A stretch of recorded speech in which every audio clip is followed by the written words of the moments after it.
It impacted 19,000 workers. Well, that equated to a $9 million settlement. Dang. So It's a big hit. Welcome back, folks. It's episode 131 and 42 as we talk about California pay stubs and what is necessary and required on these stubs. But before we be stubbing, before we get into all that, how you doing? I'm good, man. Good. How about you? I'm all right, man. I'm all right, bro. Yeah, That's good, bro. As we at the time of this recording, we are the night before Election Day. But by the time you hear this, it would already be. Yeah, we will already have our new president-elect. We'll see how that goes. Yeah. God bless us all. Yep. What's going on otherwise, man? Nothing. I'm good, bro. I'm good. No complaints. Just taking it day by day, bro. Honestly, that's it. Holiday season is upon us. I'm hoping that nothing gets too wild and crazy with the election. At all. My daughter's worried about that also. I had to calm her down the other day, and it's sad. I was talking to a colleague of ours that we know, and I don't want to put him on blast like that, but he was saying the same thing. He was just like, yo, it's scary that these conversations. I was telling him the same thing. I had to talk to my daughter about this, that. He said, that's crazy. You got to do that. And he actually said that because I had posted a TikTok about some stuff. He was like, yo, you really spoke to me about, like, it really hit home. And he was, you know what I mean? So just thought-provoking for everyone. But other than that, man, like, I'm looking forward to the holiday season. I'm looking forward to my girl Mariah Carey. Yeah. She's ready. Got to break out the songs. I love it. They got to stretch the vocals. Yep. What else? And that's really it, man. That's really it. Just getting ready. You know? Yeah. Yes, sir. All right. Well, let's get into it then. You got some pay news for us. Start us off with a good article here. We're talking about pay stubs in California. I did some research and found out if there's any cases out there, because there are fees and penalties that employers can accrue if they're not careful. And there were two substantial ones that did occur in the state of California, actually. And this article that I have by lawsuitlegit.com talks about a couple of different things, and it gives these two examples. So the first one was Verizon. Verizon had a $15 million settlement because of pay stub violations. What? Yeah. So it was in 2014 that happened. 2014. Dang. Yeah. It was a huge hit financially. It may have impacted their reputation beyond the monetary loss. Some people may say, hey, I want to work there for them. Maybe in California, because this is the first time I hear it. And it may have given them a bad reputation with the regulatory services. Oh, for sure. Hey, we got to watch this. But you know, the bad thing about California, sidebar, is that lawyers, because they're so employee-centric, lawyers just look for companies to, they're actively looking, basically like how, what's that? I think that's everywhere, but I get what you're saying. Probably in California, it's more prevalent, right? Like they're chomping at the bit to like. Yes, exactly right. Exactly right. It made me think of like how some lawyers chase ambulance, like how they talk about that ambulance chases or whatever. So that's how I picture them in Cali. But yeah. And what was the other one? The other one was a temp agency, right? This temp agency failed to provide accurate itemized wage statements, which led to a class action lawsuit. It impacted 19,000 workers.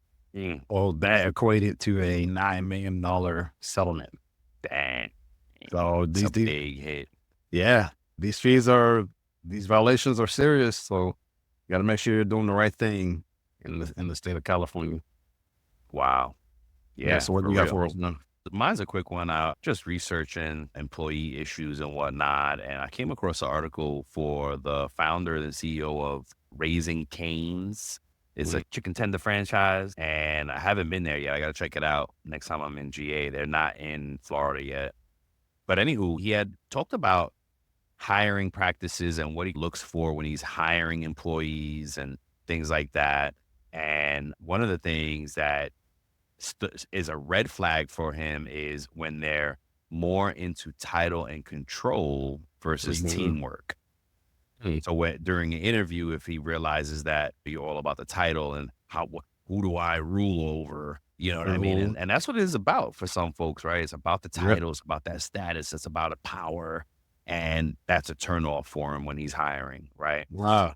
And the good, right? What he does look for is, as opposed to that characteristic, he says that when people are invested in the collective success, it makes a huge difference. And that's easy to say. Hey, why did you take the job? Oh, wow, I really want to impact change. And I love working with people and serving people, as opposed to, hey, yeah, I want to be a regional manager now. And I've managed 20 people. Now I want to go to 100 or 50. Then it's, okay. It's about different things. Yeah, you're right. You just said it. That's exactly what I was going to say. It's different goals for different people. Like, and you may go through those different phases in your life when you start out.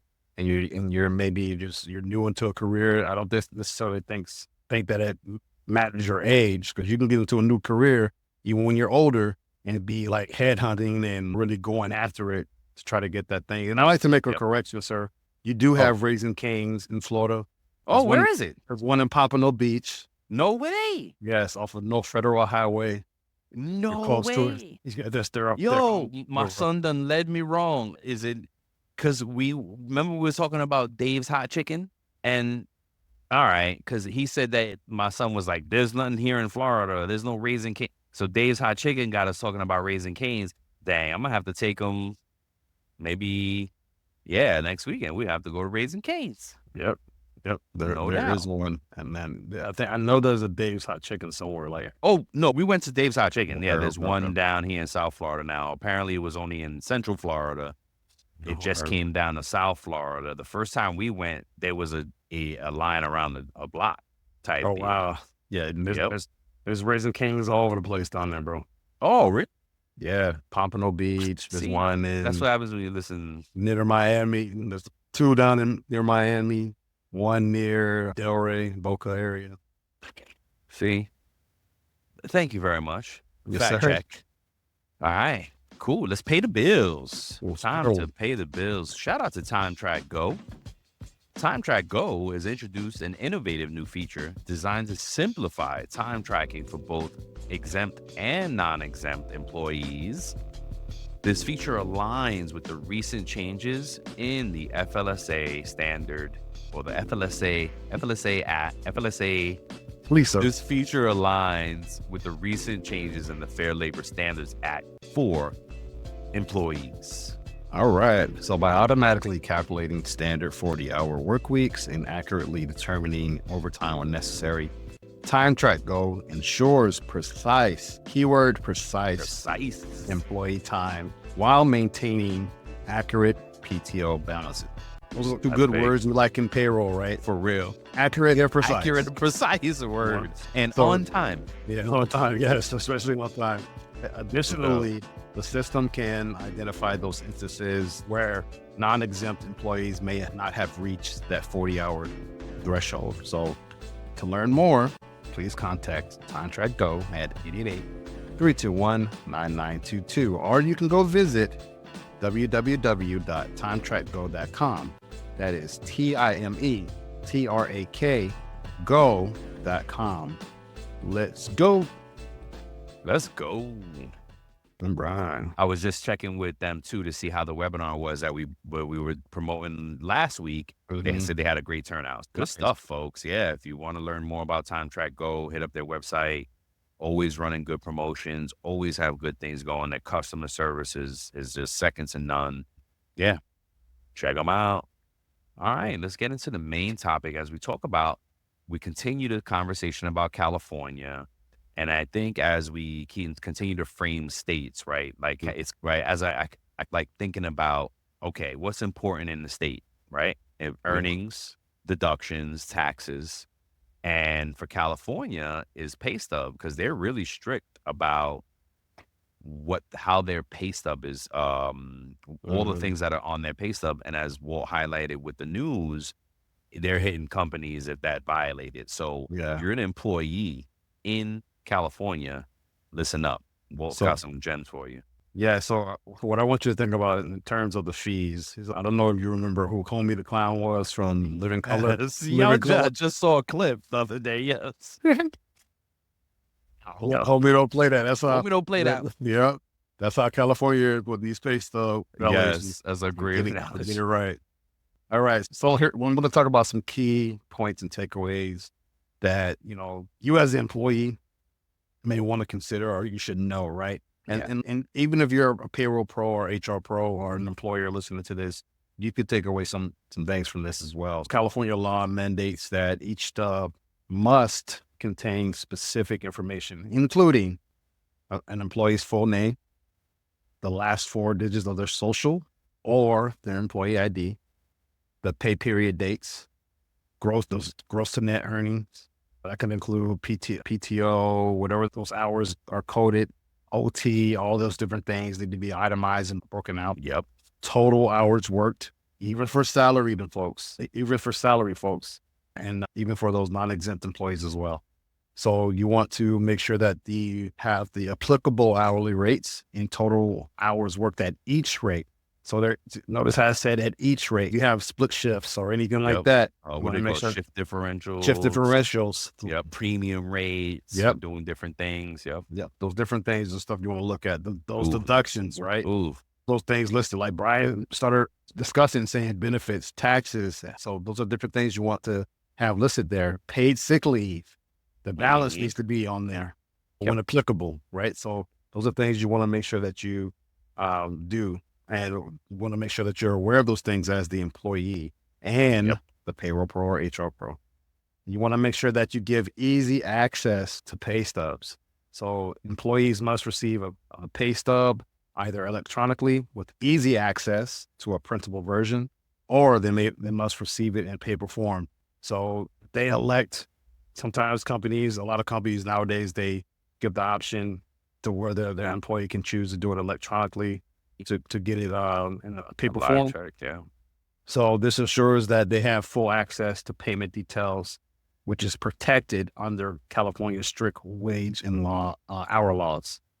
So, and you also want to make sure that you understand that you have a right to accurate and timely pay information. So that means employees in the state of California have the right to inspect their pay stubs and to ensure their accuracy. Look, and not just in California, you should do this no matter where you reside. We encourage you to really take ownership of your pay, right? Yes. Don't be afraid to ask them the questions. Yeah. It's the last one before I hand it off and Brian gets into some comparisons with other states and get into his thing. Employees have the right to inspect their pay stubs, like I said, and if you have any discrepancies arise, employees are encouraged in the state of California to address them promptly. So misrepresentations on pay stubs can lead to costly penalties for employers and may impact pay transparency. Think about Verizon, that $15 million lawsuit, that temp agency, $9 million, man, that's crazy. Yep. This last one's for you too. Okay. Unlike California, many states only require partial wage information on pay stubs. For instance, Texas and Florida only mandate that the gross/net earnings appear without itemized deduction or deductions or hourly details. California's detailed approach underscores its commitment to wage transparency and employee rights. See, and that's a great call out. I love that the comparison was for Texas and Florida, because we've been saying in the show, that's the difference between, yes, you don't pay income tax in Texas and Florida, and there's 8 or 9 other states that you don't pay income tax in, but you lose that advocacy, that governing body, that employee centricity. Why can't I say the word anymore? Employee centric government, right? That's protecting your rights. In Florida, we don't pay income tax, but guess what? We don't have all these rules either, because there's no staff, there's no people actually doing that, right? Actually going out and policing the employers and making sure that they're doing it and making sure they're compliant. So that's the trade-off. So I think that was a good one. Those, again, that section was for our employees mainly. Those are the things you need to think about. Now, for our payrollers and all the folks that are responsible to actually get those paychecks out the door in whatever fashion, right? And there is some overlap here, of course. But for the employers, here are the things that you should know. The covered employers, meaning the employers that have to abide by these rules, are all employers except local government organizations, school districts, and non-for-profit schools that employ students, right? Weird exceptions, but those are the exceptions in California. Yeah, the non-for-profit schools that employ students is like, what? But okay, look up, but this isn't the reason. You got to go look up the exceptions, right? If you're not a local government or school district or non-for-profit school, then you pretty much have to abide by the law. Now, payments can be made in Cali, paycheck, cash, a paper check, or direct deposit, of course. But it also goes as far as to say anything that what is a method that can be fully cashed on demand at the business location in the state. Yeah, I wanted to go back to something Yes. because I'm just thinking about like the covered employers, how it said all employers except, and this kind of threw me for a loop, except for some local government organizations. I'm like, wait, why would I understand it's a little bit different because I know the state is mandating it. Yeah. But like, wouldn't you want the local government to be like transparent with the stuff? That makes it seem shady to me. Yep. But Yep. I don't know. Yep. But honestly, that's how it is at the federal level too. Right? It'll be like, oh, but it works both ways because then sometimes they do a law and it's like only the federal government is impacted by it and not all businesses. So it works both ways. But yes, good call out.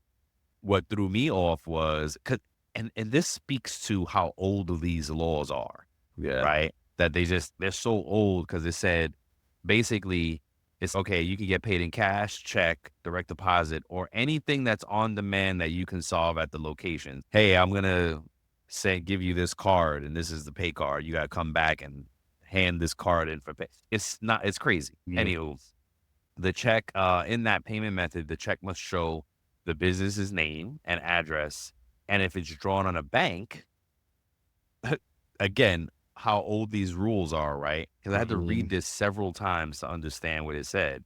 If it's drawn on the bank name and address, don't have to be on the check, but it must be able to get cashed at any branch of that bank. Weird, right? It's just So How does that work? it has exactly, and I get it that you don't have to put the bank name on it or whatever, but anywho, and then now here's some of the overlapping information. Walt shares some of this stuff. What has to be on the pay statement, the gross and net wages. It's always good to give a good reminder. Absolutely. No, especially because again, we're repeating for our payroll pros, right? We're taking notes and we just, oh my gosh, I didn't know that. The gross and net wages, the applicable hours and rates in effect during the pay period, the number of hours worked by each employee and each hourly rate, number of piece rate units earned, and any applicable piece rates, right? You may get a different rate for doing widget A than widget B. Then it's got to say that. Deductions, pay period start and end dates, employee's name, employee, only the last four of the social, this keywords, only the last four of the social, or another employee ID other than the social security number, right? You cannot point being, you cannot put somebody's whole social on their check. Employer's name and address, and then overtime hours may be itemized as corrections on the regular pay stub with identified dates of the pay period for any corrections. Meaning, I think what that means is if they owe you overtime from another pay period, it still has to be like, right? And this is something that I was always a stickler with, or still am a stickler with retro, right? If you do retro hours, I like to break it out. Hey, here's retro hours regular, retro hours OT. Some folks just dump it in all Retro. retro, but you really can't tell, especially if because then you got to argue. Then I feel like it You creates gotta more explain work. it. You gotta Yeah, explain it anyway, right? Just because what if the employee challenges you? You didn't yeah, pay me all my OT for this year. that's what I was saying. You gotta explain it to You the gotta, employee anyway. Might as well yeah, bring it out nicely. make Be it easy for for yourself as the loyal. payroll professional in the organization to just break this stuff out. Yeah. And then Walt said the paid sick leave or paid time off, and not only what you've used, but your current balance has to show. Mhm. And believe me, employees will hold you to this in Cali. I remember Cali employees being like, "Hey, where is it all? Mhm. Where's my balance? My balance is not right. It's not on here. Blah blah blah." Yep. Don't think that they don't know and they're not paying attention. Some of them are very savvy. All of us Cali employees need to be, but so keep that in mind. And then the last, oh, a couple more points. Sorry. Farm labor contractors. If you are a farm labor contractor, you must include the name and address of the legal entity that secured the employer's services on the farm labor's pay statement. And then payment for mandated break time and other non-productive time must be listed separately on piece rate workers' pay statement. I don't know what all that means, but if this applies to you, you need to follow up and look that up. I know what the Mhm. mandated break time is. I get that. But like the non-productive time, that was interesting to me Yeah. because you're a piece worker, you get paid by a piece, and then they got to so look that up. If this applies to you as a payroller, go look it up, go follow Yeah. up. This is all, did I include it in here? Oh no. This is all on the California's websites and stuff, like it's in there. And now, real quick, the penalties that are applicable is, let's see, a payment method violation. If you violated the pay method laws, it's Mhm. $100 civil penalty for the first violation, 200 for each additional violation, plus 25% of the amount due. Yep. Pay statement violation. So that was pay method violation. This is pay statement violations, is penalty of either actual damages or $50 for the first violation, $100 per employee for each additional violation up to $4,000, plus costs and reasonable attorney's fees. Wow. So that's where it racks up because it's like penalty of either actual damages or the $50, then $100 per employee up to $4,000. So imagine if you have thousands and thousands of employees times $4,000 plus attorney's fees. That's why they got hit Mhm. for the 9 and 15 million on Yeah. those companies. Add up over time, man. It adds up. And then a separate section is failure to itemize deductions and provide statements is a misdemeanor with a fine up to $1,000 or a year in jail. My God. That's crazy. Excuse me, making me joke. A civil penalty, $250 per employee for the first violation, unless due to clerical error or mistake. You got to be able to prove that, folks. But that's why documentation is a pillar of Level. payroll.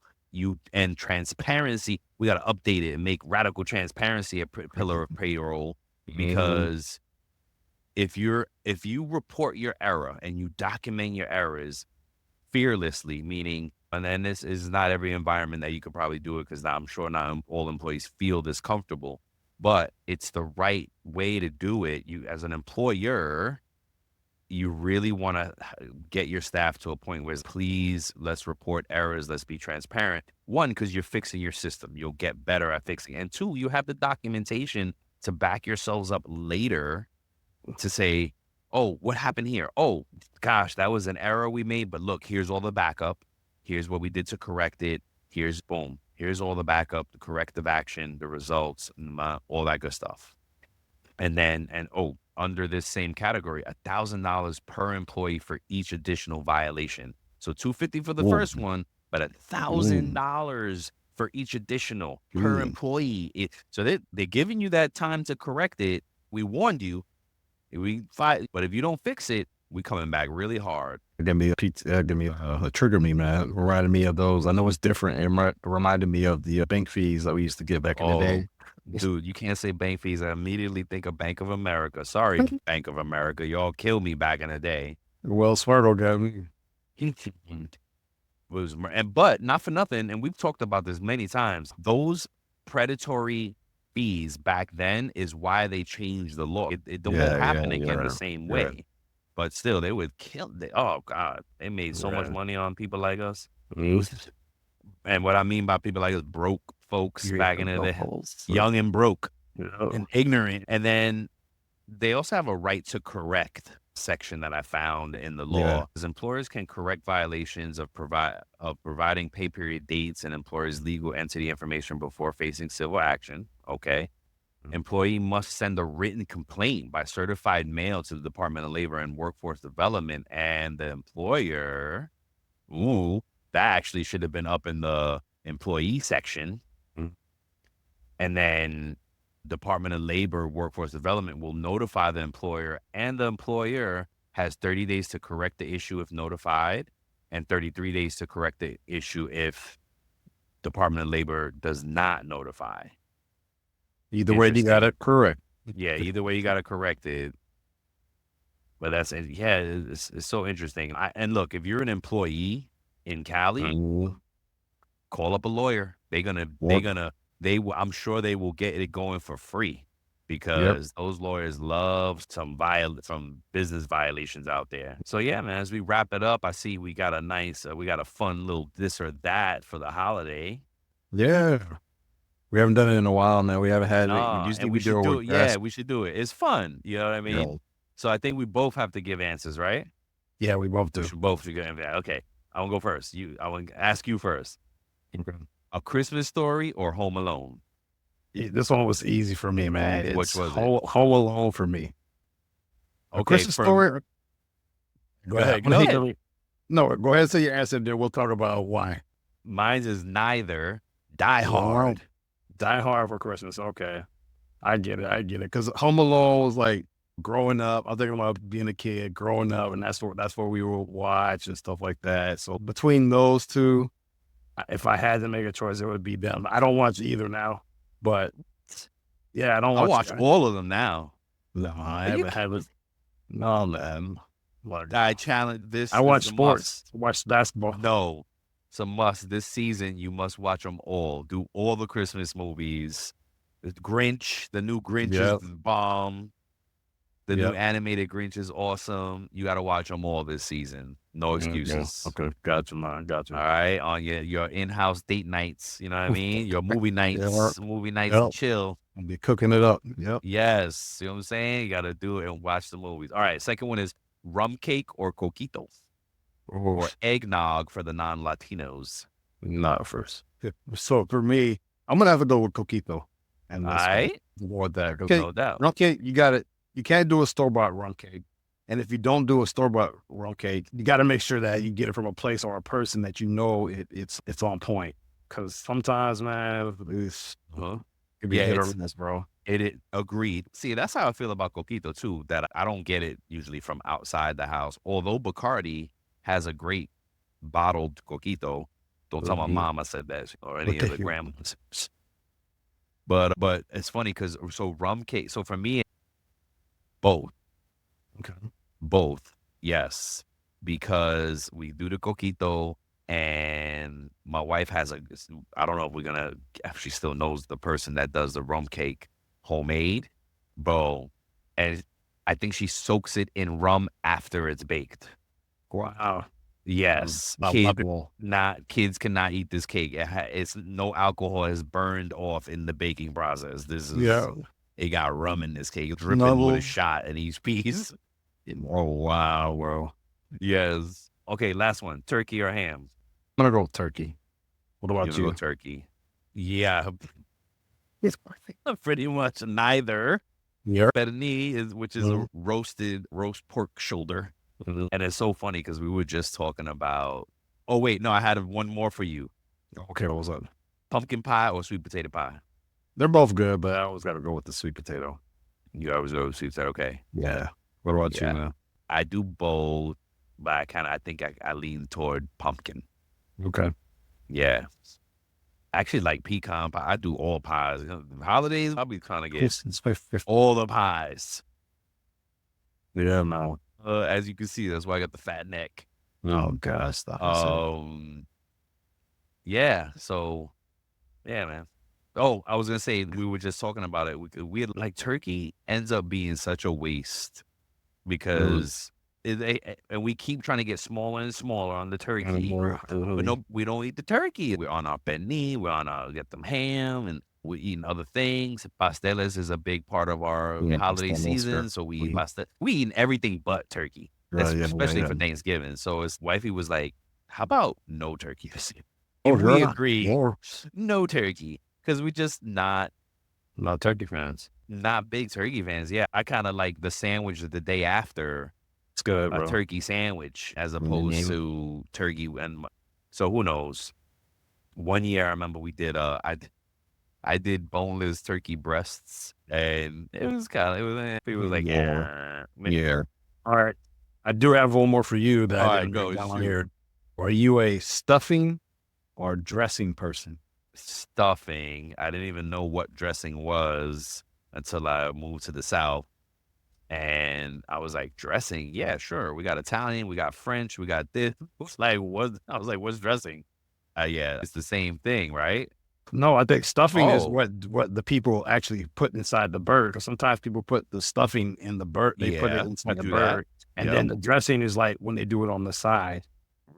Yeah, We they would call just it the same thing. like cornbread dressing. Like I'm Yes. gonna do it with cornbread, but she won't stuff the Yes. bird with it. She'll just bake it by itself on the side. My mom does both, but it's Okay. the same thing. She'll Mixture. stuff it, same mixture. She'll put cornbread sausage, stuffing, Yeah, and then also make a tray of it on the side because it's never enough. That I eat that and yeah. it's the same to me. Because I think the one in the bird gets a little wet, too wet for me. Pepper the way. Fair. It is a little bit moister. Yeah, it's fair. I'll take that. All right, man. So before we close it out, I wanted to ask, what are some good perks that employers can give, employees can get during the holidays, right? Because for instance, once upon a time, everybody got a free turkey. I never got a free ticket. Because I think we're too young for it. Okay. I remember my mom always getting a free turkey. Like she depended on it. And then at some point, I feel like, I think it was like employees started complaining about getting sick or the bad to right. And that's why they stopped the actual literal turkey. And then some employees would try to do the Butterball gift certificate or gift certificates. But then, yeah, but then even that becomes a problem because technically, when we're talking payroll here, if you get a gift certificate for $25 or more, that should be added on to your earnings for the year and taxed. Technically, yeah. Technically. Sorry to be the bearer of bad news here, folks. But so then it's like, what do employers do? If you have the budget for it, I've always liked receiving a holiday bonus. I was being real as an employee was guided stuff during the holidays. And look, a holiday bonus could be $50, $100, $250, whatever. Look, it's going to get taxed at that bonus rate and stuff like that. So you're going to potentially pay the supplemental Maybe tax rate potentially. Like that, Thank you for saying potentially. right? Look, but I'd rather give you some extra money. That's going to go towards something that I need or something for the holidays, right? So for me, I feel like more people may appreciate that. Look, there's some companies I work for where they didn't do any of that. And they just say, hey, early release day. Oh, I'll take that. Right? I'll take that. Only because more recently, you think about the cash register, right? And it's like, if it has to be earnings to the employee, the employer, it has to incur more costs for that. It's if you can avoid it being an earning to the employee, then the employer actually saves money. I do, of course. Cash is king. I'll take cash, but I would take days off, half days. Shoot, work from home because our business, our world, we should all have the ability to work from home. I'm not was an interesting question. What payrollers out there, what scenario would they actually have to be on site? I'm curious. But if you work in an industry where you can actually work from home, you know what? Hey, let your employees work from home those weeks, especially parents. Kids are off the week of Thanksgiving. Kids are off the week of Christmas. It's a big help for them to, Yeah. have that time home. I'll work, but hey, let me work from home. Yep. So I like that, the half days or early days, early Mhm. release. I was gonna say, look, and I'm not opposed to a good party either. A A good little holiday cold now. party, good meals, maybe some Mhm. free drinks, something like that. I'm not opposed to that at all. So company sponsored or like Company sponsored. potluck? Okay. No, oh God, no. Thanks for saying that. No potluck, people. No potlucks. I had I'm that. not doing potlucks. That could be an episode in itself, there, sir. Yes, you're right. And look, next safe talk to potluck or not. Yep. The Potluck next or safe, because not. we in the holiday season for 2 months, so we can Yeah. cover it. Let's go. Let's go. Yeah, let's do it. Let's do it. Oh man, that was fun, man. Thanks for the episode, partner. Yes, sir. Likewise. Yeah, man. To the rest of y'all, have a great, safe holiday season. We're gonna see you next week. Just getting everybody ready. Gear up. It's time, folks. It is the time of this recording. It is November 4th. The holiday season is upon us. Get your life together. Start planning. And if you plan to be broke, then hey, that's the plan. Make sure you avoid parties and make a plan. How you gonna avoid? As long as you're happy. That's all that matters. Oh heck yeah! You can be broken and happy. And I saw a post. I'm sure everybody's seen this. Oh, I did the budget. Looks like everybody's getting a hug this year. yeah.